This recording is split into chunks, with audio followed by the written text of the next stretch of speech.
Good afternoon, everyone. We are at the Manufacturing Summit in Chicago, Illinois, and this is our official second interview for the SCNext. And I'm very proud to have with me Mr. Amir Ghannad. He is with SUNNY-D, and he just had a very interesting presentation, which I think I will share with you all very soon. And he had a very interesting focus on how he turned around the operations in one particular plant in Atlanta. And his presentation walked through the changes and everything that he went through. And I had a good conversation with him over lunch, and he's been very kind to take some time out for this interview so that all of you all can benefit from his learnings. So let me first now turn it over to Mr. Amir. Sir, could you please start by introducing yourself to our potential leaders, as I like to call them? Sure, absolutely. My name is Amir Ghannad. I am the Director of Lean and Workplace Excellence for Sunny Delight Beverages Company. I also have responsibility for the operations in the Atlanta plant. I have been with the company about 7.5 years, actually 26 years all together with Procter & Gamble. For 19 years Procter & Gamble, and then SUNNY-D was actually divested from Procter & Gamble, so 7.5 years with SUNNY-D. So that's a little bit of background on me. Great, thank you. So as I mentioned that he had a presentation for operational excellence and turning around the plant operations, so I would be glad to share it with you all later. I'm sure it's an interesting presentation. And now I'll ask him two supply chain related questions so that you all can learn, and then more of personal questions about your career and how you can advance in young professionals. So my first question to you, Mr. Amir, is about you've been in manufacturing to some extent. So we've seen manufacturing starting with MRP, then that progressed to MRP2, then we had capacity planning, various softwares, ERP coming into the picture, and then off late the buzzword is on just-in-time and lean. So now, what do you think is the next step? I mean, is there a next step, or have we reached the utopia of everything in manufacturing? Yes. Actually, my passion is for leadership and making sure that we actually make good use of all of our resources, and that is including the systems we have in place, the people that work at the plants or the office or whatnot. So I believe right now we have an abundance of systems and methodologies that are underutilized. So my personal perspective is that what we really need to do is make sure that we focus on the executional aspect of what we already know. I think what happens a lot of times is we go and invent new things, and we go out and learn new things and all that. But if you already are only utilizing 20% of what you already know, what good does it do to learn some more things, only to use 20%?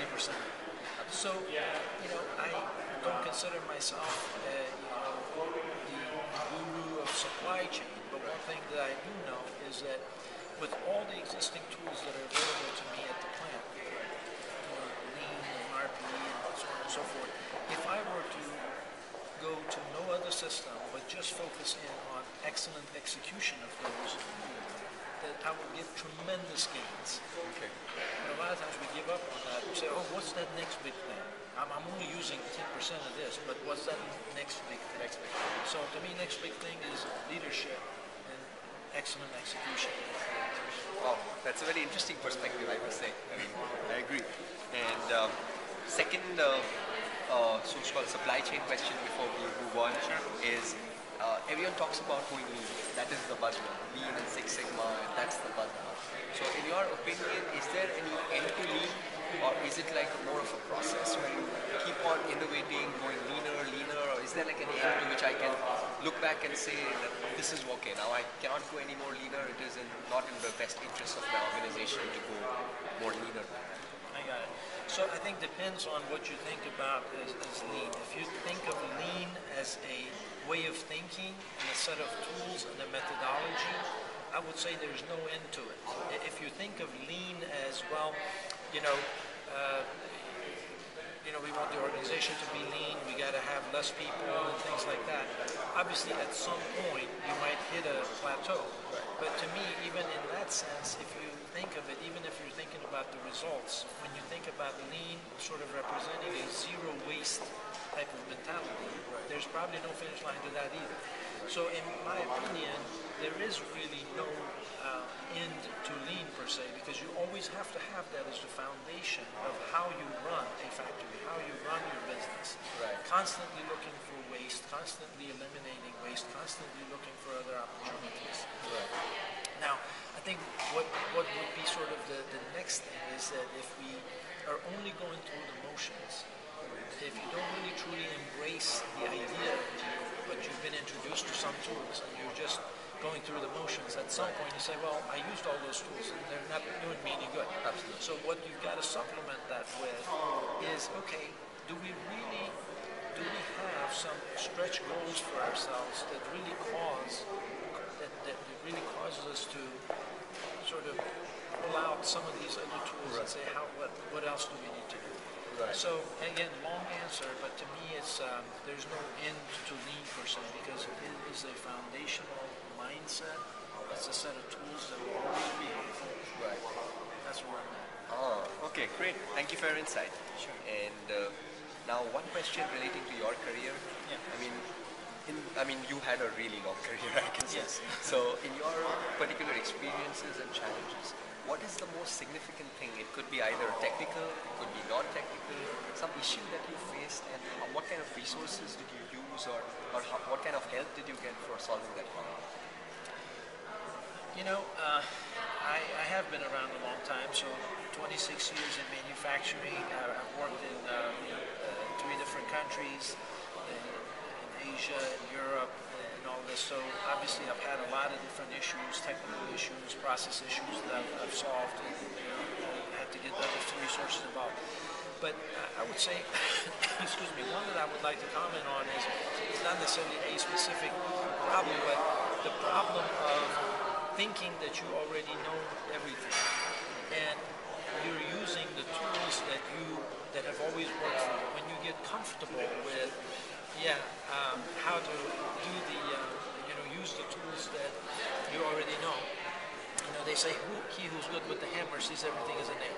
Correct. Okay. Absolutely. When you become really good at something, you see everything as like, if you're a people person, you're going to use your people. If you're a lean guy, you're going to use that. And then when you find yourself in a new business environment, business situation, you go use those tools.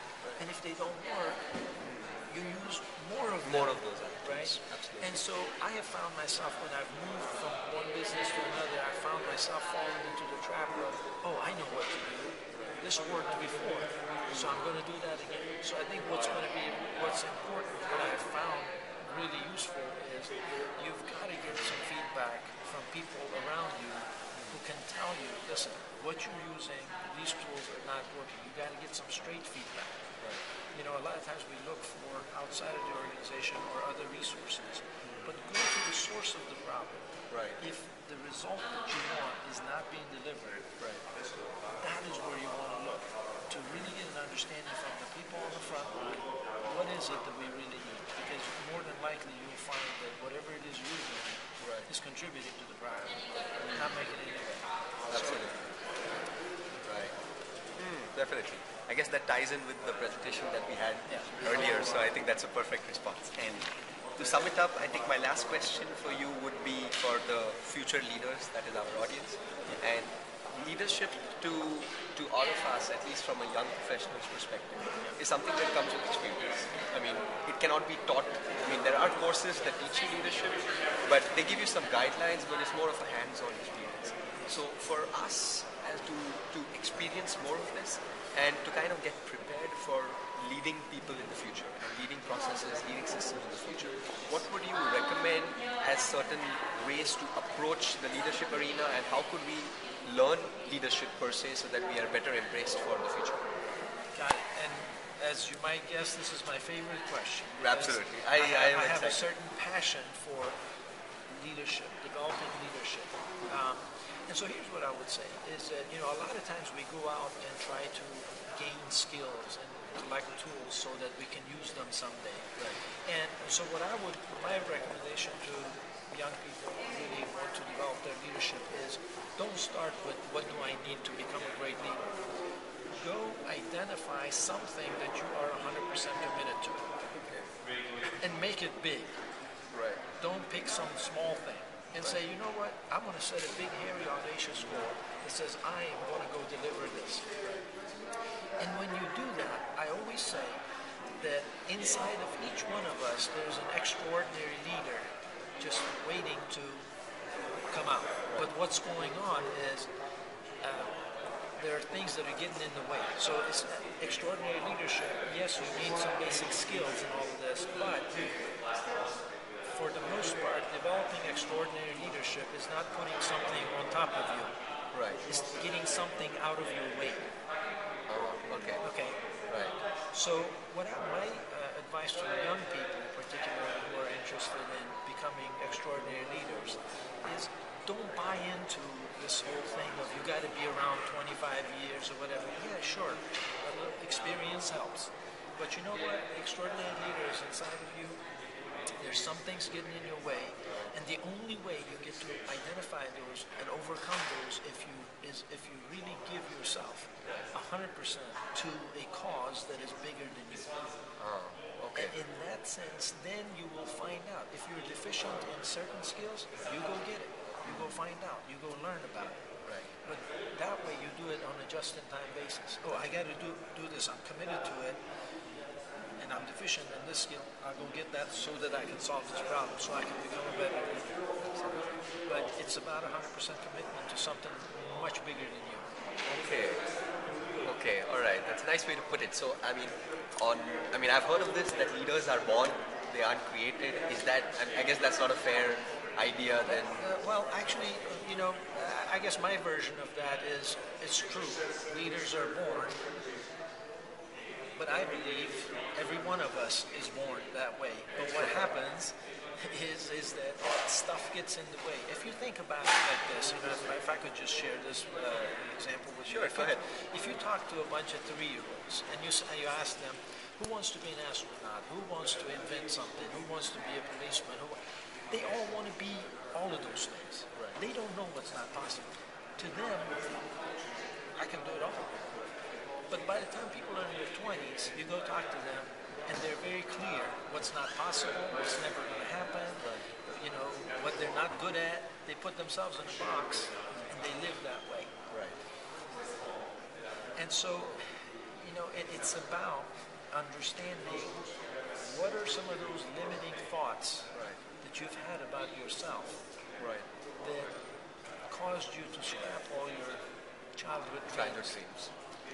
So it's about thinking like that. When I came out and said, listen, we're going to be Showcase of Excellence in the middle of a situation where we were barely surviving, it was to appeal to that part of every person in the organization that said, we can do this. Right. Okay? Because when you think about it, survival is the lowest form of commitment. Even every animal has it. They want to survive. But if you just settle for survival, it won't call forth the extraordinary leader in you. But if you say, listen, I'm going for this, something much bigger, a huge transformation, then it will cause you to overcome all those things, knock down this box that you built around you. If you remain 100% committed to that cause, you will do what you need to do, and an extraordinary leader will emerge. Wow, that's a really insightful reply, I'm sure. It's really interesting. And to all of you future leaders out there, I will definitely pass on the presentation. And if you want to actually have some passion about it, come join our organization and actually help us lead this organization. So it will be a good experience for you too. And I would just like to end with one comment about Mr. Amir. He mentioned at the end of his presentation one statement that really hit me as well, and I think most of you all will agree.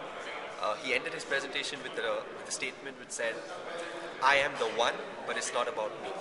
I mean, that really resonates with me completely. I can relate to a lot of instances about me being the one, but in the end, it's not about me. So, I would just like to leave you all with that. Think about it. I'm sure there'll be a lot of experiences in your life, in your leadership, a period that you all will have come across such scenarios, and you will come across such scenarios. So keep that in mind, and we would like to thank you very much, sir. Thank you very much. I really My pleasure. appreciate your time. All right. I'm sure you're a busy person. You've got emails everywhere, No problem. especially Absolutely. after It's my pleasure. after